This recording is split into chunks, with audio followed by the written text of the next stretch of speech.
শবে কদরের রাতের নামাজের কি নিয়ম? কয় রাকাত পড়বেন?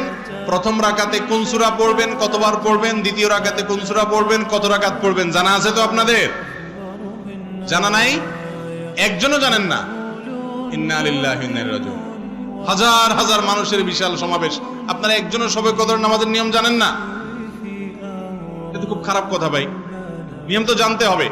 আচ্ছা আমি বলে দিচ্ছি, শবে কদরের নামাজের নিয়ম হলো অন্য যে কোনো নামাজ যেভাবে পড়েন শবে কদরের নামাজও একইভাবে পড়বেন। এই হলো শবে কদর নামাজের নিয়ম। এমন কোনো কথা নাই যে শবে কদরের নামাজে প্রথম রাকাতে সূরা ফাতিহার পর অমুক সূরা এতবার পড়তে হবে, দ্বিতীয় রাকাতে ততবার পড়তে হবে, এরকম কোনো কথা কোরআন হাদিসে।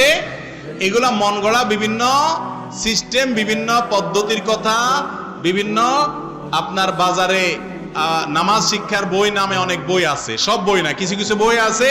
এসব বইতে শবে কদরের নামাজ এত রাকাত, প্রথম রাকাতের এই নিয়ম, দ্বিতীয় রাকাতের ওই নিয়ম, এরকম বিভিন্ন কথা বলা আছে। এগুলো সব ভিত্তিহীন, মন গড়া, এগুলো কোরআন হাদিসে নাই। কোরআন হাদিসে লাইলাতুল কদরে অন্য রাতের মতো আপনি নামাজ পড়বেন, একটু লম্বা সময় নিয়ে পড়বেন।